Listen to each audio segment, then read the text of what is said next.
What are your NSFW or slightly illegal life hacks? Torrenting all my university textbooks, it's saved me thousands of dollars.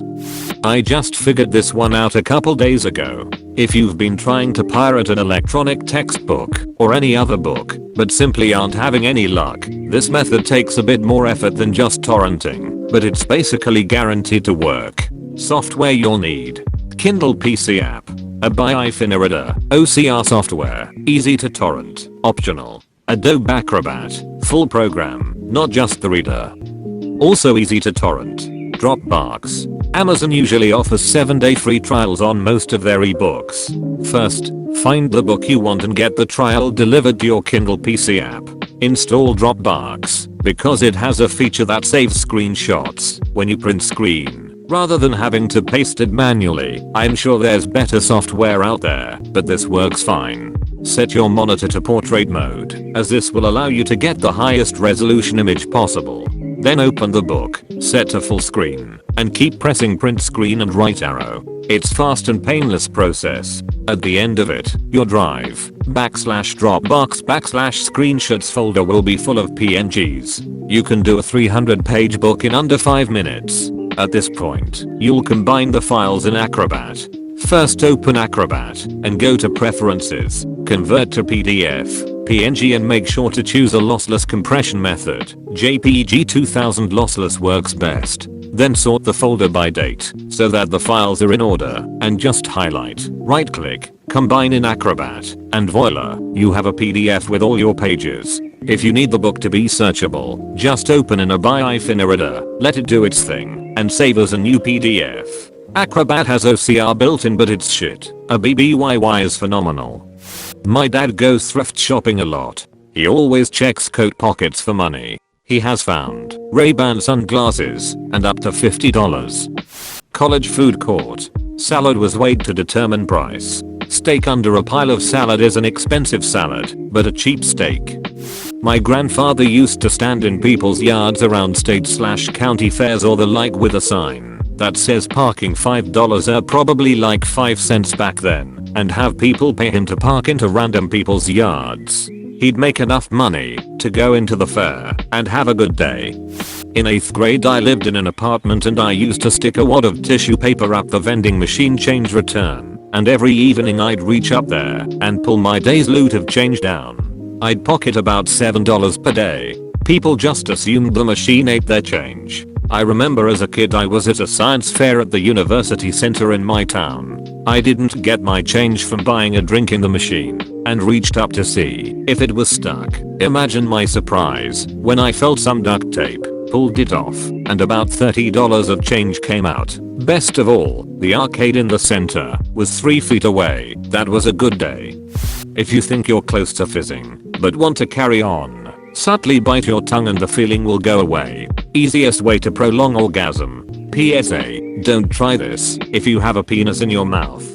Once got a lot of hate for posting this to r/life pro tips, but it's definitely worked for me. Hotel lobbies are a great place to kill time if you need to wait for someone or something in a city. I live in New York City, and occasionally I've had to wait on a relative taking a bus into town, or someone is late for something, and then I just find a relatively swank hotel with a nice waiting area and a couch and sit there. It'll usually be about 20 minutes before anyone says anything, and if you need more time just say you're waiting for a friend who is staying at the hotel. You can hang out in hotel lobbies for days. Nobody is going to say a word. This is not much of a trick. If you need somewhere to store your stuff while traveling, just go to any good hotel lobby and have them check. It doesn't cost anything. Used to do this all the time during trade shows.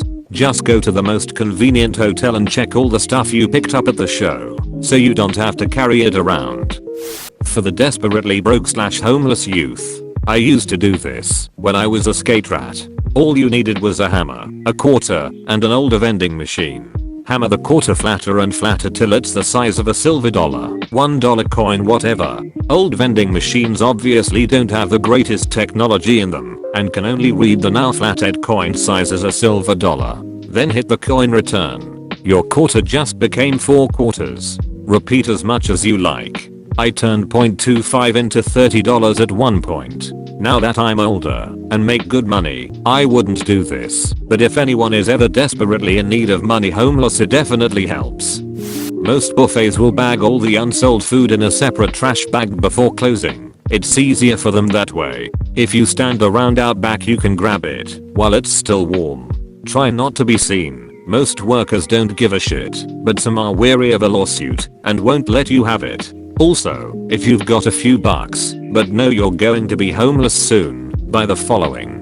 A decent razor, a decent backpack, go for comfort. Fuck brands, you want something with a waist strap, a quality pocket knife, a military cot, keeps you dry and relatively unbit, a pull-up bar. Sounds stupid, but hangers are free and the quickest way out of homelessness is 5 nice unwrinkled shirts. If at all possible, a phone able to access the internet.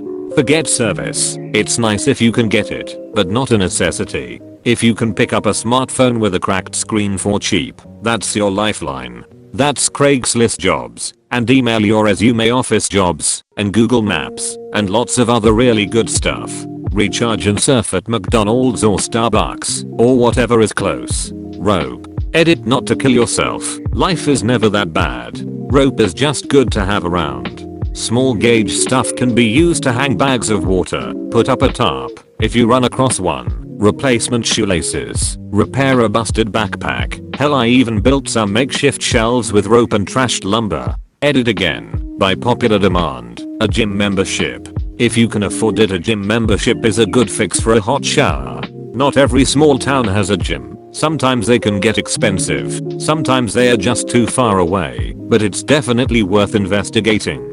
And finally, hygiene. If you stay clean shaven, wash with soap in nearby rivers, and brush your teeth, no one has to know, and life is 10 times easier.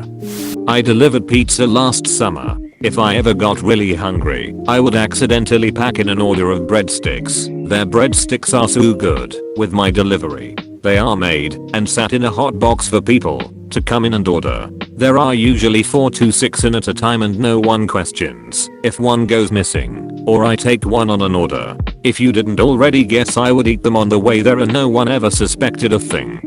I had a boss a long time ago who told me that if his friends were going on a trip out of state/country, he would give them his debit card to use. The friends would go and buy hotel room/food and other things. He'd then, towards the end of their trip, report his card missing. He can prove he was in the area all week. His friends get a free trip to Canada, and the bank refunds my boss all his money. Edit. Oh, slightly illegal. Yeah, this is super illegal. Edit 2. Credit card, not debit. Also, I should note this was in the early 80s, he told me. Bosses in quotes, because he was more of a supervisor/leader. He also had a scam going where he'd get a fake credit card when he went abroad. This was before they had machines, so they had that manual ink and paper thing for receipts. He'd use that for free stuff and be gone by morning. A very sketchy man. Learn how to masturbate with both hands. Trust me, it will help for the future. Arms crossed and palms around the shaft with both pinkies tickling the tip. Lots of lube and pump till you dump. Everyone, just take a moment to appreciate the poetic beauty that is this sentence. I'm still trying to comprehend how this is physically possible. If you work in an office, binder clips make great chip clips. Your company probably orders them by the thousand and won't notice if a handful go missing. Plus they come in different sizes. If you're not taking as many office supplies as you can possibly use from your job, you aren't a real American. Always take a shit before leg day at the gym. I have one that my dad did back in college. More of a one-time life hack than anything. His professor basically spent all his free time writing and trying to sell to Hollywood a script for a movie. He was barely there during office hours. He was super disorganized when it came to the students. Things like that. Come finals, and my dad slept through it. He slept through the final and was absolutely panicking. So he decided to play things a little underhanded. When grades were posted and his was naturally not there, he went to the professor and said, "Sir, about my test score. I noticed that it wasn't posted." Technically true, although he didn't state the reason why the score wasn't there. The professor began looking through his notes and obviously didn't find the test. but the professor was so disorganized that he was convinced that he had lost the test. Oh, yeah.